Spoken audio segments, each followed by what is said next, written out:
Hey Star Trek fans, welcome back to my channel and The Week in Trek. We have a bit of news to share with you this week, including some interesting comments about Discovery's 5th season from one of the actors on the show, and a production update from the set of Strange New Worlds Season 3. We also have a new comic out this week, which I will talk about a little later in the video, but first, the news.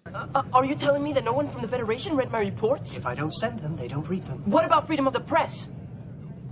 Please, tell me you're not that naive. First up, a production update from Strange New Worlds. Director Jordan Canning has provided an update on Strange New Worlds Season 3 via her Instagram, where she posted a photo of herself in the captain's seat of the Enterprise, along with the message, "That's a wrap on 302, and I'm missing it already. Didn't think I could possibly love this show, this cast, and this crew more than I already did. Can't wait to share our truly epic episode when it's all done." So we now know that production has wrapped on episode 2 of 10 of season 3.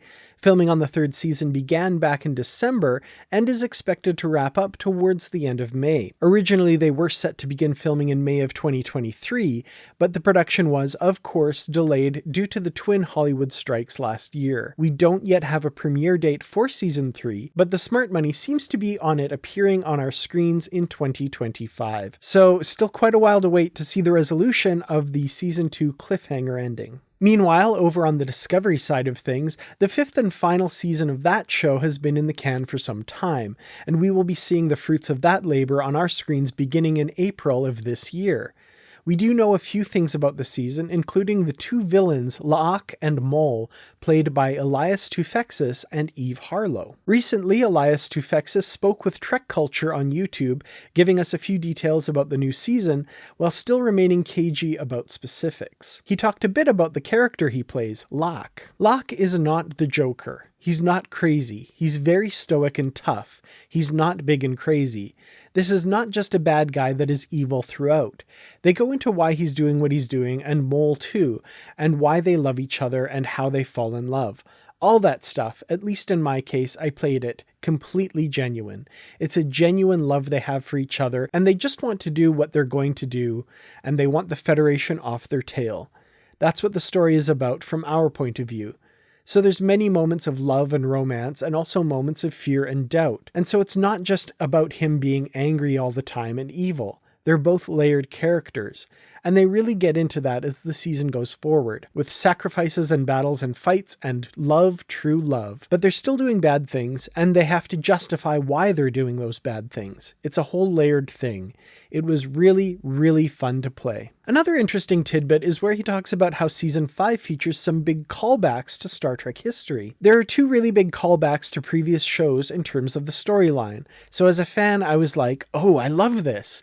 They showed me the script and I was like, oh, you're bringing that back. So just as a fan, I was really excited about that.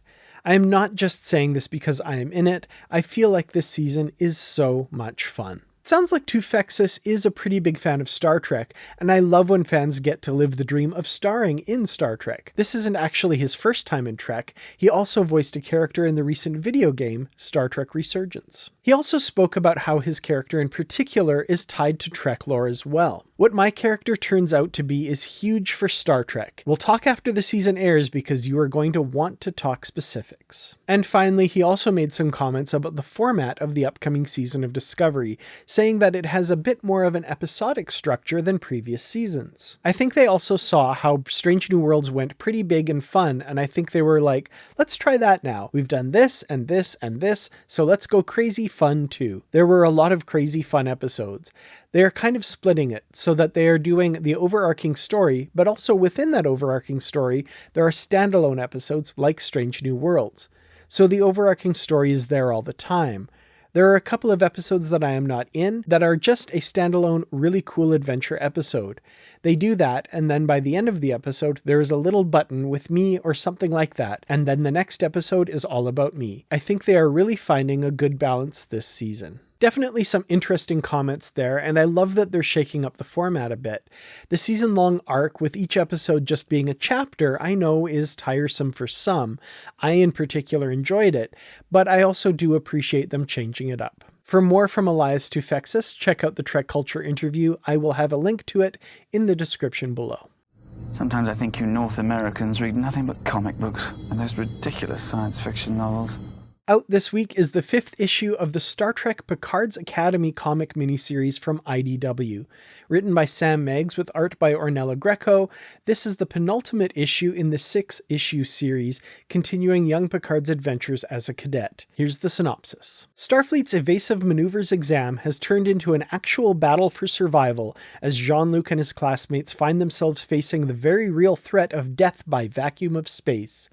They can't reach Starfleet, and enemy Romulans continue invading their ship. Can Picard and his crewmates outmaneuver the enemy in their first ever ship-on-ship space battle, or will he, in his first role as acting captain, succumb to the chaos and shouting matches among his crew? That issue will be on newsstands on Wednesday, January 31st. Along with the standard cover by Sweeney Boo, there is also a B cover by Derek Charm, and a retailer incentive cover by Kara McGee. And there we have it, another week in Trek. Thank you, Patreon supporters, for your help. And to everyone else, thank you so very much for watching. Share this video with someone you think might enjoy it, and subscribe for future Trek news. Things will definitely be picking up in the next couple of months as we approach the final season of Star Trek Discovery, and Kertrats Productions will be here to share every bit of news with you. Until next time, my friends, live long and prosper.